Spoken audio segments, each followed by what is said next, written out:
মানুহে মানুহৰ বাবে যদিহে অকণো নাভাবে। মোৰ নামটো চানি মানস দাস, এইজনৰ হ'ল পাৰ্থপ্ৰতিম নেওগ। ৰাইজে সকলোৱে যদি তেওঁক দেখা পায় ক'ৰবাত সহায় কৰিব আৰু এইডোখৰতে বহে। ঘৰত মাইকী মানুহ আছে, ল'ৰা এটা ছোৱালীজনী আছে। ল'ৰা ছোৱালী কিমান ডাঙৰ? ল'ৰাটো 13 বছৰ হৈছে, ছোৱালীজনী 6 বছৰ হৈছে। পঢ়ি আছে নে? পঢ়ি আছে। এতিয়া এবাৰ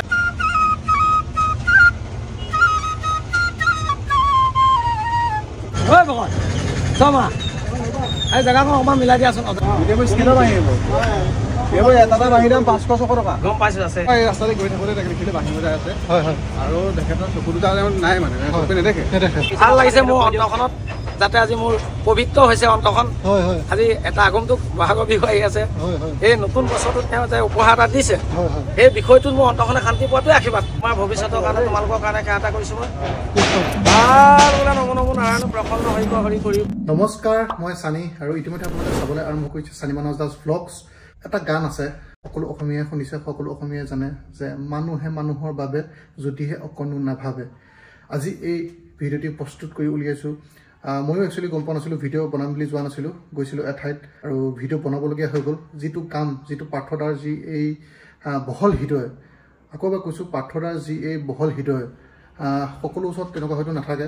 বহুতৰ ওচৰত কোটি টকা আছে, কিন্তু বহুতে অকণমান কিবা এটা দিবলৈও সংকোচ কৰে, বা এখন হৃদয় লাগিব মানুহক সহায় কৰিবলৈ বা মানুহৰ মুখত এটা হাঁহি আনিবৰ কাৰণে। গতিকে ভিডিঅ'টো তৈয়াৰ কৰিছোঁ, ভাল পাব চাগে নিশ্চয়।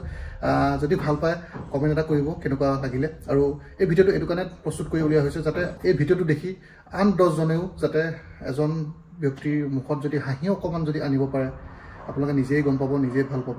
ভিডিঅ'টো প্ৰস্তুত কৰি ওলাইছোঁ, চাব। আৰু যদি ফাৰ্ষ্ট টাইম ইউটিউবত চাই আছে তেনেহ'লে চেনেলটো ছাবস্ক্ৰাইব কৰি ল'ব, আৰু যদি ফেচবুক পেজত চাই আছে পেজটো ফ'ল' কৰি ল'ব। গতিকে ভিডিঅ'টো আৰম্ভ কৰোঁ, চাই যাব। মই বহি লওঁ, আমাৰ সেৱা এটা কৰি দিম তোমাক। চমা এই জেগাখন অকণমান মিলাই দিয়াচোন, অজাই দিয়া।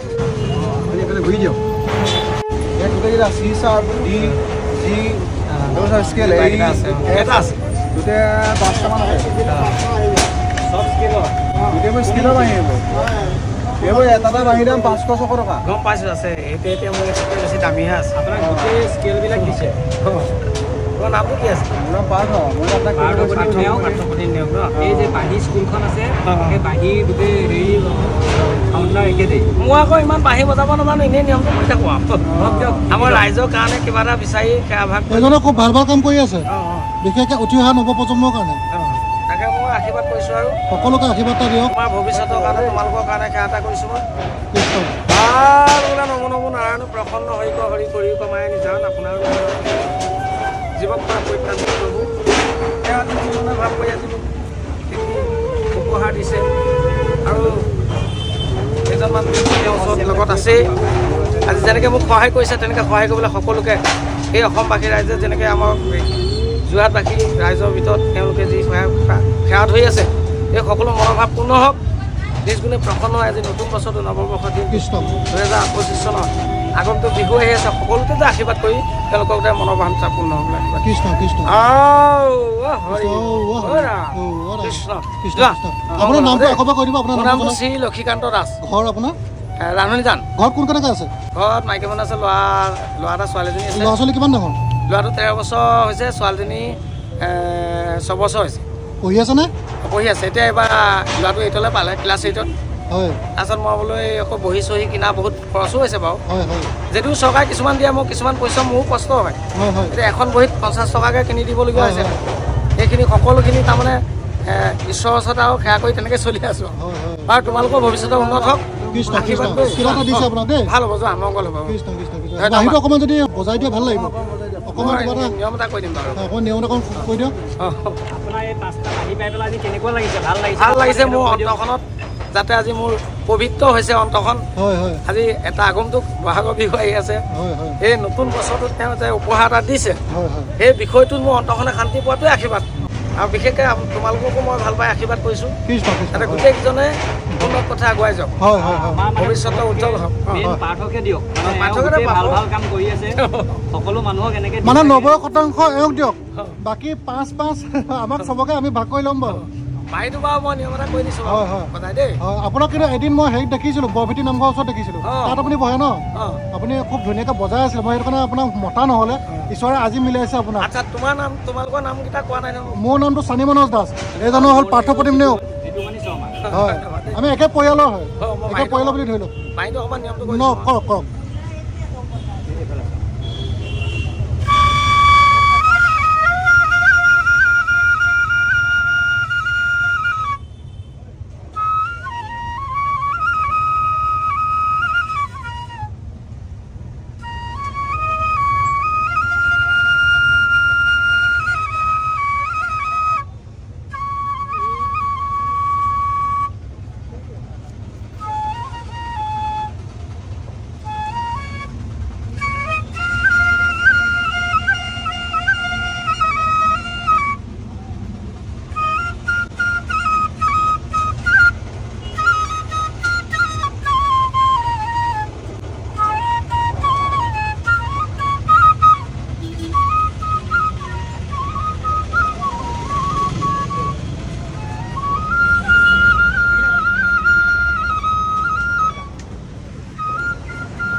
নমস্কাৰ দেই, ধন্যবাদ। আছে স্কেলটো বাহিৰটো বজাই ভাল পাইছে নাই? ঠিক আছে, এটাকেইটা মোৰ স্কেলত স্কেলৰ দেই। আমি গৈ থাকোঁ আৰু যোৱা। আশীৰ্বাদ কৰিছোঁ, তোমালোকক আকৌ লগ পাম। কৃষ্ণ কৃষ্ণ প্ৰভু কৃষ্ণ। আহিলে মই মাত খাই দি যাম। হ'ব, ঠিক আছে। মোৰ নাম পাৰ্থ দেই। পাৰ্থপ্ৰতিম নেওগ ক'লে মই। ঠিক আছে, নমস্কাৰ দেই। কেতিয়াবা দেখিলে মাৰ্খা দি যাম বাৰু দেই। হ'ব, নমস্কাৰ। মই এনেই ইয়াতে থাকোঁৱেই আৰু। কেনেকৈ মন গ'ল, কেনেকৈ দেখিলে কওক কেতিয়া? মানে মই এই ৰাস্তাতে গৈ থাকোঁতে তাকে দেখিলে বাঁহী বজাই আছে। হয় হয়। আৰু তেখেতৰ চকু দুটা নাই, মানে চকু নেদেখে। নেদেখে। আমাৰ চকুকেইটা আছে। হয়, আমি চকুকেইটা আমাৰ হাত ভৰি চব আছে, সকলো আছে। আমি যিবোৰ কাম কৰিব মানে চকুকেইটা থাকিও কৰিব পৰা নাই। হয় হয়। তেওঁ যিটো মানে ৰাগ তুলি আছে, এতিয়া তুমি দেখিলে নে? দেখিলোঁ ক'লাকৈ গানটো গাই। হয় হয়, সকলোৱে দেখিলে, সকলো শুনিলে। শুনিছে, চকুৱে দেখা পোৱাই নাই। কিন্তু এই বস্তুবোৰ আচলতে এনেকুৱা ধৰণৰ এই ৰাইজক মই যিহেতু নিজে হাতেৰে বাঁহী বনাওঁৱেই। হয় হয়। আৰু বাঁহী নিজে বনাওঁৱেই মই নিজে। আৰু মোৰ হাতৰ বিদ্যাবোৰে গৈছে, একো নাই। কিন্তু তেওঁ এটা যিটো বস্তু উপহাৰ পাইছে, তেওঁ বজাই থাকিব পাৰিব, কাৰণ তেওঁ এইটো বাঁহীটো বজাই চলি আছে। হয় হয়, এটা পৰিয়াল চলাই আছে, ল'ৰা ছোৱালী দুটা আছে বুলি কৈছে। সেইকাৰণে ভাল ধুনীয়াকৈ বাঁহী এটা দেখিছোঁ। হয়, আচলতে এই বাঁহীটা তেওঁৰ ৰাগটো আৰু ধুনীয়াকৈ মানে সুৰ তুলিব পৰা হ'ব। হয় হয়। আৰু তুলিব পাৰিলে ৰাইজে তেওঁক আঁকোৱালি ল'ব।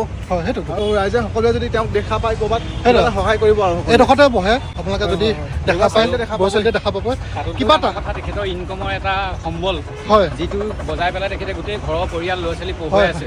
আজি তেখেতৰ এটা বাঁহী চোৰে নিলে আৰু এটা বাঁহী বেয়া হ'ল, গতিকে আমাৰ পাৰ্থপ্ৰতিম নেওগে আজি গোটেই স্কেলৰ বাঁহীখিনি তেখেতক দিছে। গতিকে পাৰ্থপ্ৰতিমৰ মহানুভৱতা আমি যোৰহাটবাসী অতিকে গৌৰৱিত। গতিকে এনেকুৱা মনোভাৱ তেখেতৰ সদায় থাকক, আৰু সদায় এইখিনি মানুহৰ কাৰণে আমাৰ বাঁহী গ্ৰুপে কৰি যাব। বাঁহী গ্ৰুপ মানে আমি লগতহে আছো, গোটেই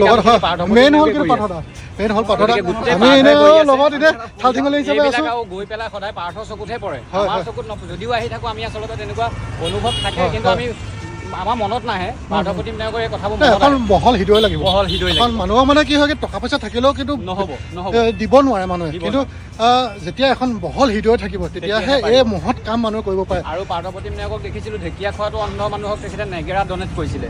তেনেকুৱা বনোৱা এটা কথা, আজি এতিয়া ইমানখিনি তেওঁ কৰিছে কাৰণে আজি অসমৰ চুকে কোণে আজি চিনি পাইছে। আৰু চবতকে আমি অতি এটা ডাঙৰ কথা যে যোৰহাটবাসীয়ে যে জানে, আজি কিছুদিন আগত তেখেতে এঘৰ থাকিবলৈ জেগা নাইকিয়া, লোকৰ বাৰান্দাত খোৱা পৰিয়াল এটা তেখেতে নিজে ঘৰ বনাই পেলাই সেই পৰিয়ালটো আজি তেখেতৰ কাৰণে সুন্দৰভাৱে একেলগে আছে। ঘৰ বনাবলৈ কিন্তু এই জিতু শৰ্মা ককাইদেউ কিন্তু আমাক পইচা অৰ্থনৈতিকভাৱে সহায় কৰিছে। তেওঁ বুলি হ'লেও ৰাইজে কৰিছে। আপোনাকো ধন্যবাদ জ্ঞাপন কৰিব লাগিব, কাৰণ ইমানখিনি আপোনাক বুলিয়ে নহয়, আপোনাক বুলিয়ে গোটেই বাঁহী টিমটো ইমান ধুনীয়া এটা অনুষ্ঠান হৈ গ'ল।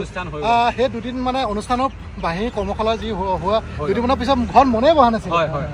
যোৱা বছৰটো পাঠটা যাবি আমাক ঘৰে ওলাইছিলেগৈ, মন বহা নাই। এইবাৰ মন বহা নাই, মানে যি বাঁহীৰ ফালৰ পৰা যি প্ৰচেষ্টা বা যি পাঠদাৰ ফালৰ পৰা সদায় যাতে থাকক, উঠি অহা নৱপ্ৰজন্মৰ পৰা ধৰি একদম সকলো বাবে একদম ৰেডি হৈ থাকে। আমি মুঠতে বাঁহীৰ সদস্য হিচাপে ঈশ্বৰক আমি প্ৰাৰ্থনা জনাইছোঁ যে পাৰ্থৰ পৰিয়াল সদায় ভাল হৈ থাকক, ভাল হওক। পাৰ্থৰ এটা ল'ৰা ৰাইজৰ আগত পাৰ্থৰ নিচিনাকৈ চিনাকি হওক।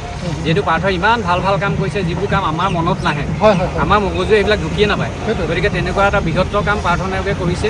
গতিকে যোৰহাটবাসী ৰাইজক আমি এটা বিনম্ৰ অনুৰোধ আজি প্ৰাৰ্থনায়োগে যেনেকৈ আগবাঢ়ি আহিছে আপোনালোকো তেনেকৈ যদি পাৰে সাধ্য অনুসাৰে যি পাৰে তেনেকৈ আগবাঢ়ি আহিলে সকলোৰে কাৰণে ভাল হ'ব গতিকে আমাৰ অসমীয়া জাতিৰ কাৰণে এইটো ভাল কথা হয় হয় হয় ঠিক আছে আগন্তুক কঙালী বিহু শুভেচ্ছা জনালোঁ আৰু আপোনালোককো সকলোকে জনালোঁ ধন্যবাদ বাকী শেষত কিবা ক'ব নেকি শেষত একো নাই আৰু ক'বলগীয়া যিহেতু সংস্কৃতিৰ কাৰণে কাম কৰি আছোঁ আৰু সংস্কৃতি বা এনেকুৱা মানুহ ব্যক্তিসকল লগ পালে তেখেতক সহায় কৰিবলৈ মন যায় আৰু আমি ইয়াত সহায় কৰিব পৰা আমি একো আমাৰ হেৰি নাই মানুহে সহায় বুলি ক'লে যে একেবাৰে লাখ টকা 1000 টকা বুলি নহয় আজি এটকা এটা দিবলৈ মানুহ এখন হৃদয় লাগিব 1 টকা এটা দিবলৈ হৃদয় লাগিব আজি যে আপুনি 5টাকে আজি এটা বাঁহী দিছে ইমানখিনি 5টা বাঁহীৰ মূল্য কিমান মান হ'ব নেকি প্ৰায় 2000-3000 টকা মানৰ হ'ব ওচৰতে 3000 টকা আজি আপুনি 3000 টকা এটা আজি আপুনি তেওঁৰ হাতত তুলি দিছে এইটো এটা বহুত ডাঙৰ কথা মানে কি কয় হয় সেইটো দিব পৰাটো আৰু তেওঁ আজি মনত কিমান ভাল পাইছে আজি তেওঁ সেই পৰিয়ালটো এটা বাঁহী বজাই পিনি তেওঁ এটা সংসাৰ চলি আছে